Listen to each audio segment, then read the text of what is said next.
Bismillahirrahmanirrahim. Assalamualaikum warahmatullahi wabarakatuh. Alhamdulillahi rabbil alamin. Allahumma fasalli wa sallim ala sayyidina wa nabiyyina wa maulana Muhammadin wa ala alihi wa ashabihi wa azwajihi wa dhurriyyatihi wa man tabi'ahum bi ihsanin ila yaumiddin, amma ba'du. Marilah kita melanjutkan pelajaran kita di dalam kitab Qisasul Anbiya yang dikarang oleh Al-Imam Ibnu Katsir rahimahullahu ta'ala wa nafa'na bihi wa bi'ulumihi fid din wad dunya wal akhirah. Kita memasuki pembahasan detik-detik terakhir kisah Nabi Allah Yusuf alaihi salatu wassalam. Pada pertemuan yang lalu, setelah Nabi Allah Yusuf alaihi salatu wassalam membongkar rahasia jati diri beliau yang sesungguhnya kepada saudara-saudaranya, dan akhirnya saudara-saudaranya pun mengakui kesalahan mereka yang pernah mereka lakukan tempo dulu kepada Nabi Yusuf.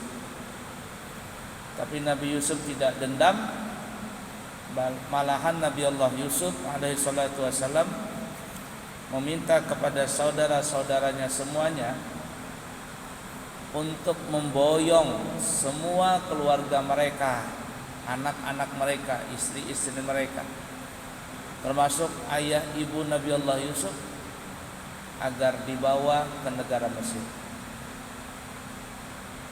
Namun sebelum itu Nabi Allah Yusuf alaihissalatu wassalam memberikan baju beliau kepada saudara-saudaranya, yang mana baju ini yang kita sebutkan pada pertemuan yang lalu, ada ulama yang mengatakan bahwa baju itu adalah baju warisan yang dulu pernah dipakai oleh Nabi Ibrahim pada saat beliau dibakar oleh Raja Namrud di daerah Babilonia, Irak. Tapi ada juga yang mengatakan, saya kemarin ada lihat di YouTube, pembakaran Nabi Yusuf itu adalah di negara Turki. Sampai sekarang itu tiang pembakarannya itu masih ada. Nah, padahal kalau Namrud kan di daerah Babilonia, daerah Irak.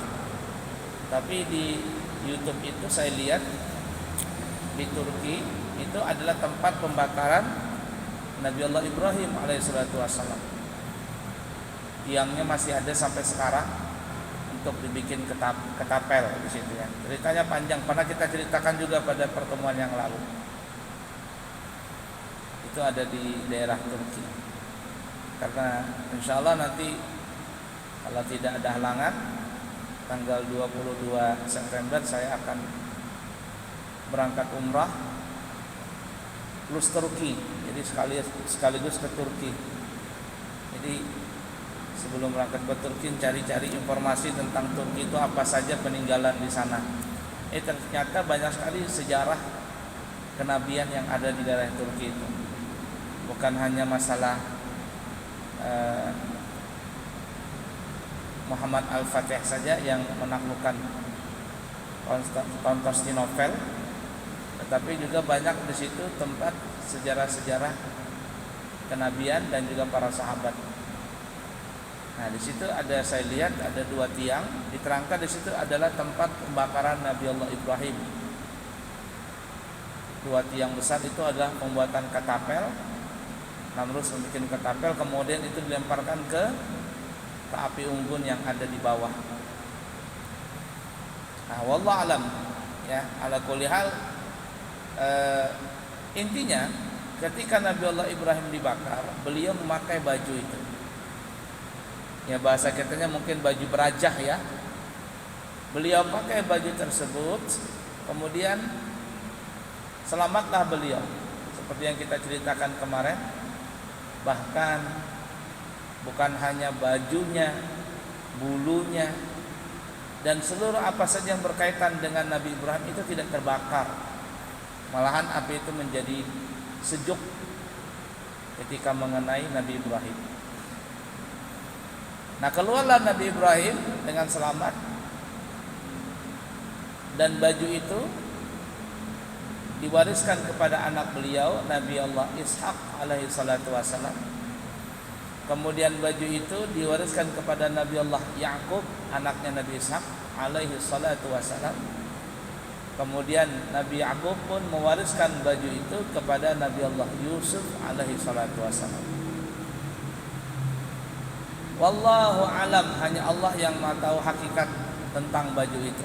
Intinya Nabi Allah Yusuf alaihi salatu wassalam meminta kepada saudara-saudaranya untuk membawa baju itu kembali ke Kan'an, lalu diusapkan baju itu ke wajah Nabi Allah Yakub, karena Nabi Allah Yakub kebanyakan nangis, kemudian matanya rabun, dan baju itu pun nanti ceritanya diusapkan ke wajah Nabi Yakub dan beliau bisa melihat kembali. Nah, setelah itu baru diboyong semuanya, saudara-saudaranya Nabi Yusuf, anak istrinya, semuanya diboyong ke negara Mesir. Ya, sampai nanti Nabi Allah Yusuf pun meninggal di negara Mesir. Bahkan dalam kisah itu Nabi Allah Yusuf kuburannya adalah di tengah Sungai Nil. Di tengah Sungai Nil. Bagaimana ceritanya? Panjang nanti. Ala kulli hal kita sambung saja ceritanya ini ya. Maka pulanglah saudara-saudara Nabi Allah Yusuf membawa baju Nabi Yusuf.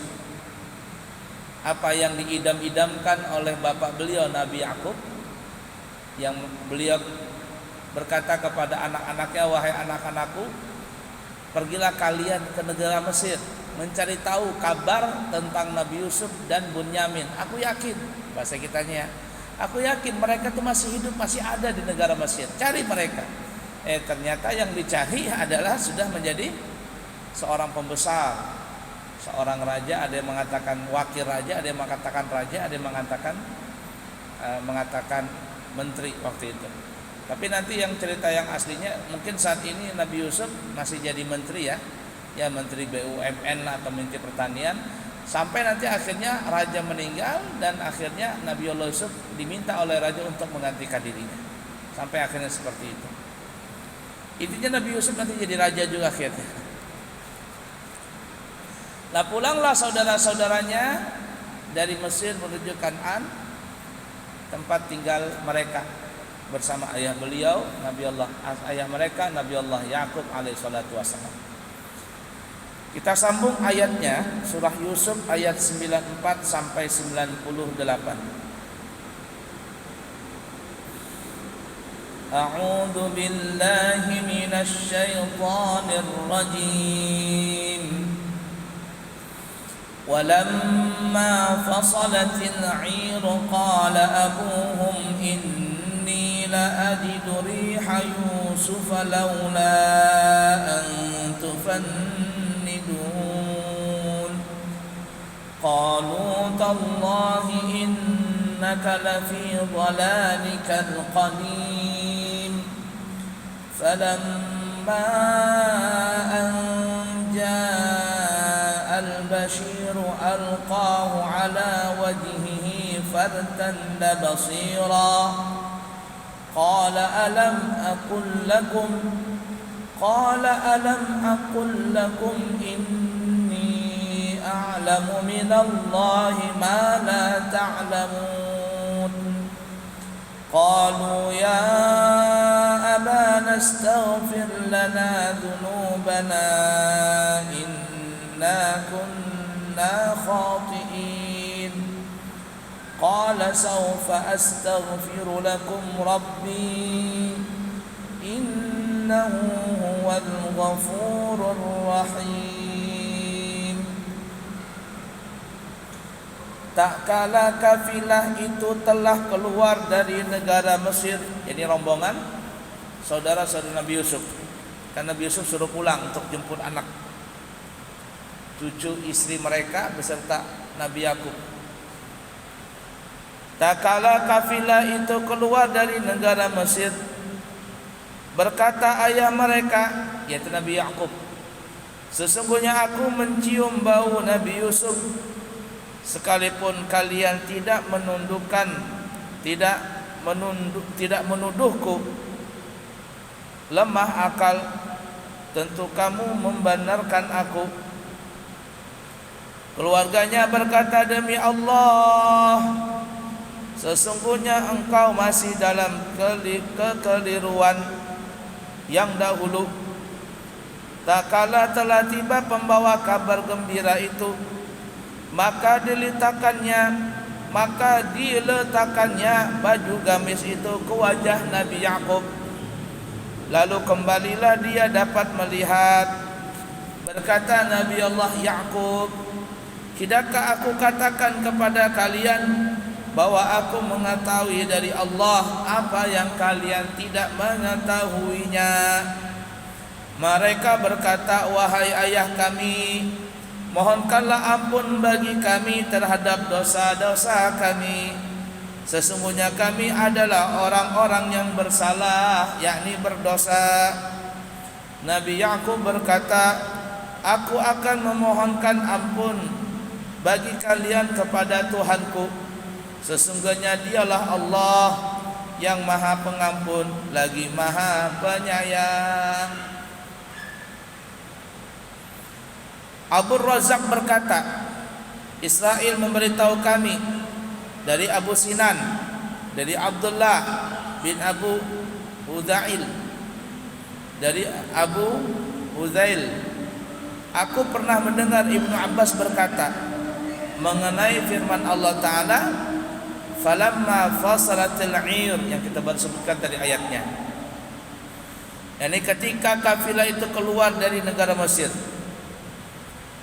angin pun berhembus menghantarkan bau gamis Nabi Yusuf, sehingga Nabi Yakub berkata, sesungguhnya aku mencium bau Nabi Yusuf. Sekiranya kalian tidak menuduhku lemah akal, tentu kalian akan membenarkan perkataanku. Nabi Yakub mencium bau baju Nabi Yusuf dari jarak sejauh perjalanan 8 hari. 8 hari perjalanan. Zaman dulu naik onta, kurang lebih berapa kilo tuh? Ratusan kilo pokoknya. 8 hari perjalanan Nabi Yakub sudah mencium bau Nabi Yusuf lewat baju itu. Jadi ketika keluar mereka dari Mesir sudah keciuman tuh bau. Angin membawa bau baju itu kepada Nabi Yakub. Oh, ini bau keringatnya Nabi Yusuf. Tahu Nabi Yakub.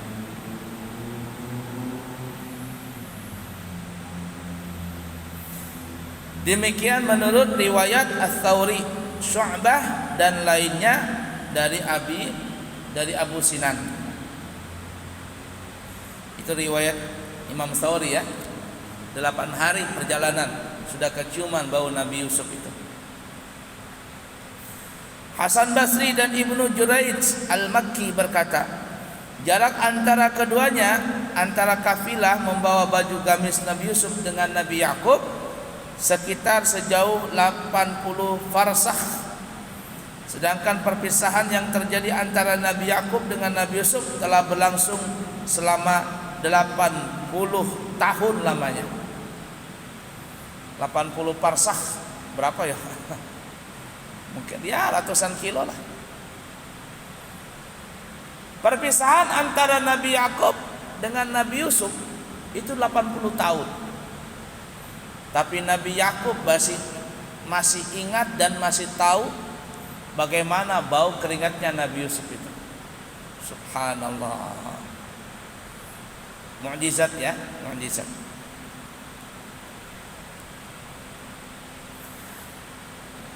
Sekiranya kalian tidak menuduhku lemah akal, tentu kalian membenarkan ucapanku ini.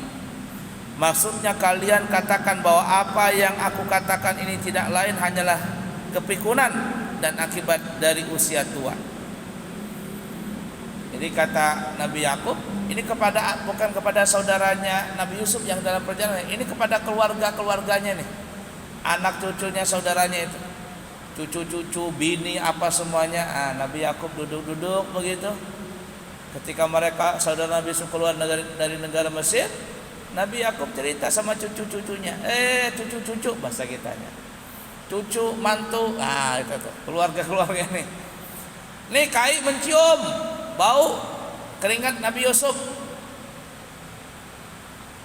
Lalu cucu-cucu mereka itu, mantu apa semuanya berkata, Kai, bahasa kitanya lah, bagaimana pian ini pikun kah? Bagaimana mungkin pian bisa mencium bau Nabi Yusuf? Maka Nabi Yakub berkata, ya, kalau seandainya kalian,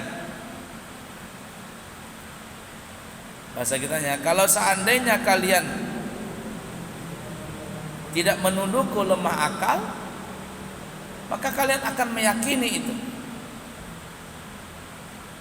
Nanti kita sambung di bawahnya itu, karena aku, kata Nabi Yakub, mengetahui dari Allah Subhanahu wa taala apa yang kalian tidak ketahui. Nabi Yakub mempunyai mukjizat yang Allah berikan kepada beliau. Jadi terkadang seseorang tidak mengerti tentang mukjizat itu, termasuk anak-anak cucu Nabi Yakub ini. Sampai-sampai Nabi Yakub dipadahi, ya pikunlah apa begitu sama cucu-cucunya. Pian ini bagaimana mungkin 80 tahun terpisah dengan Nabi Yusuf masih mengetahui bahwa ada keringat Nabi Yusuf. Kalau bahasa kitanya, nanti kamu lihatlah, mana bujur Kai kah, bujur bubuhan ikam nih, pasti nanti datang nih dari Nabi Yusuf, pasti ada ini apa yang dari Nabi Yusuf ini. Lihati aja, bahasa kitanya itu begitu tuh.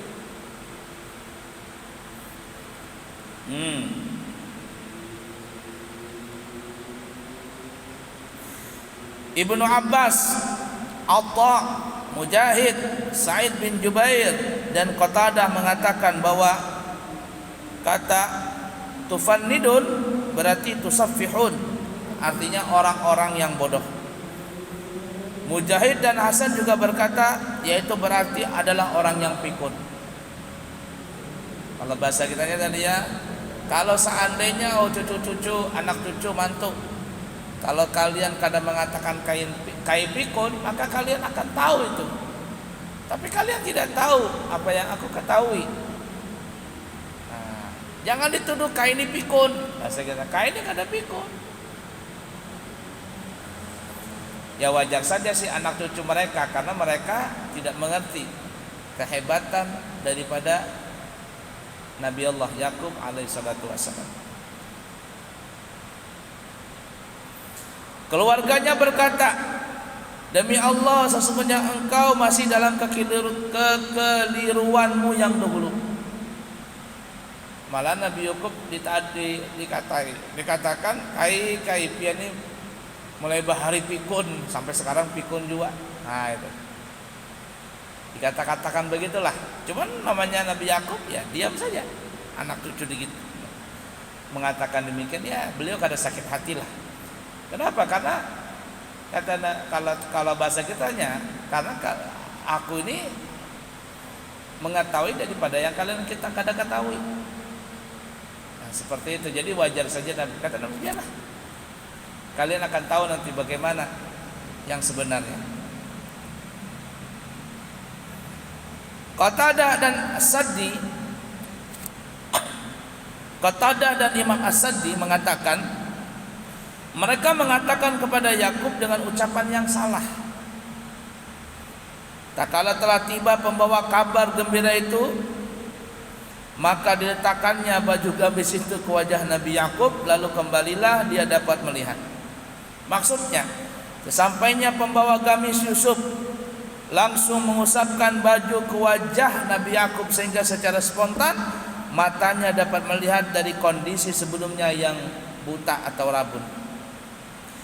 Ketika itu pula Nabi Yakub langsung berkata kepada anak-anaknya, anak cucu mantun yang tertinggal nih, tidakkah aku katakan kepada kalian bahwa aku mengetahui dari Allah apa yang kalian tidak mengetahuinya? Jadi ketika rombongan datang, diusapkan baju tadi ke wajah beliau. Melihat beliau, kalau bahasa kitanya nih, nah ya kalah, bujur siapa? Bujur kai kah? Bujur bebuah nikam nih. Kai ini bahasa kitanya terdahulu makan asam garam, nah, terdahulu hidup, jadi terdahulu tahu kai ini. Akhirnya apa? Yang lainnya anak cucu malu. Bujur pian kaya maafin ulu, maafin kami, bahasa kitanya.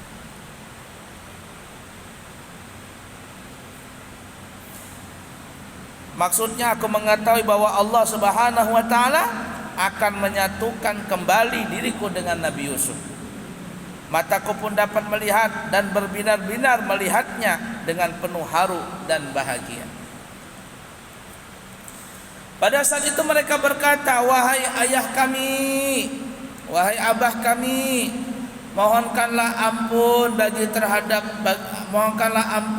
kami terhadap dosa-dosa kami.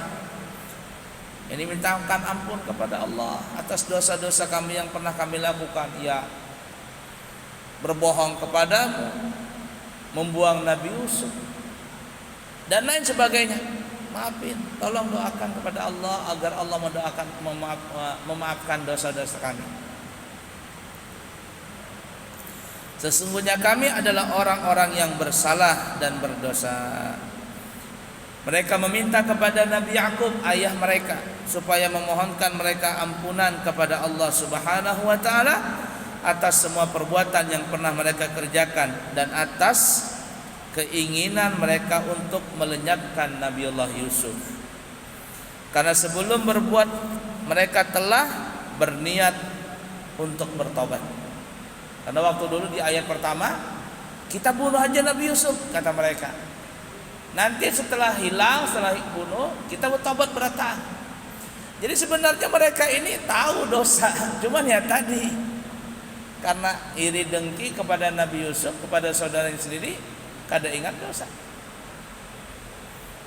Ya, kada ingat dosa. Tapi akhirnya ya mereka sadar juga lah.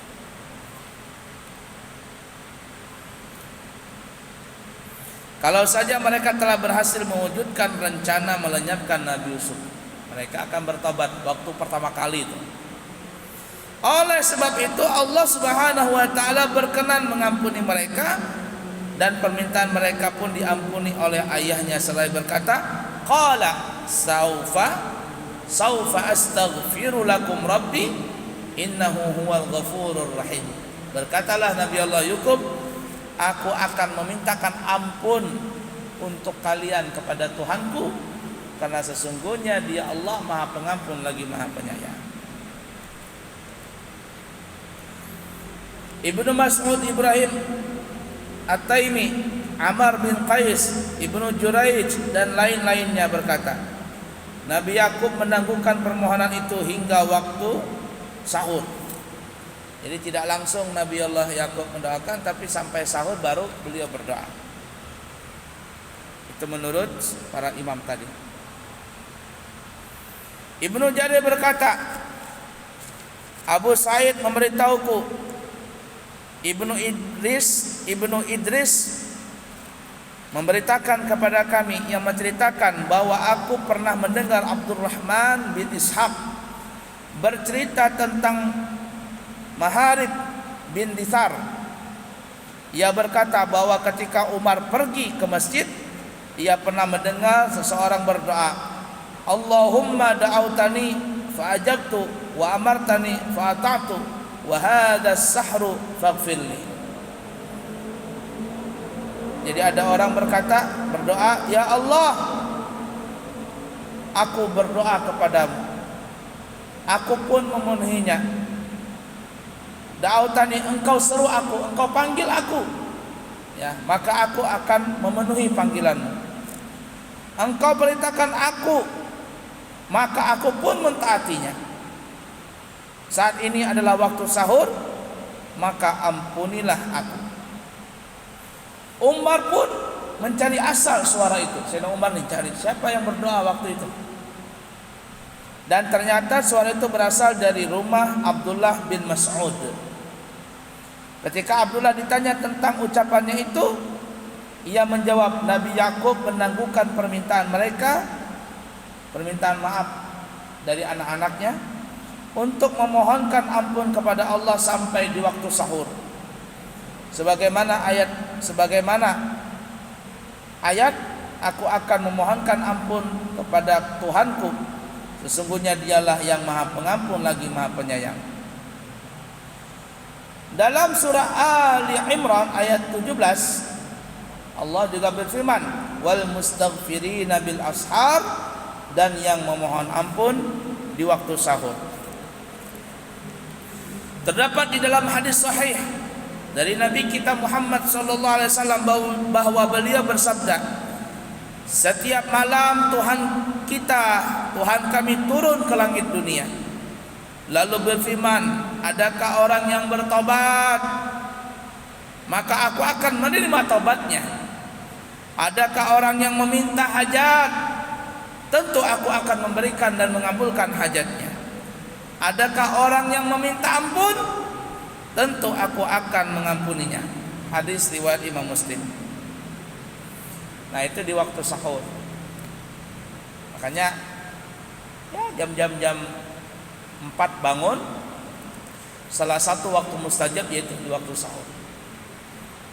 Detik-detik menjelang subuh. Karena detik-detik itu juga nanti ketika masuk salat subuh berganti siplah para malaikat. Yang malaikat malam, tugasnya malam kembali ke posnya, yang tugas siang hari kembali kepada tugasnya, yang bertugas malam kembali kepada tugasnya. Ganti sip malaikat itu. Ganti sip. Nah, itu di jelang waktu sahur itu adalah waktu mustajab. Nah, salah satunya tadi adalah waktu mustajab untuk Allah ampuni dosa kita adalah di waktu sahur. Wal mustaghfirina bil ashar. Ya, ala kulli hal. Terdapat pula di dalam hadis bahwa Nabi Yakub menangguhkan permintaan anak-anaknya untuk memohonkan ampun kepada Allah sampai pada malam Jumat. Nah, pada malam Jumat berikutnya. Jadi ada yang mengatakan tidak langsung Nabi Yakub mendoakan kepada Allah agar Allah mengampuni dosa anak-anak mereka. Tidak, tapi ditangguhkan di waktu sahur. Tapi pendapat yang lain ada juga yang mengatakan Nabi Yakub menangguhkan sampai di malam Jumat. Karena malam Jumat adalah malam yang paling berkah.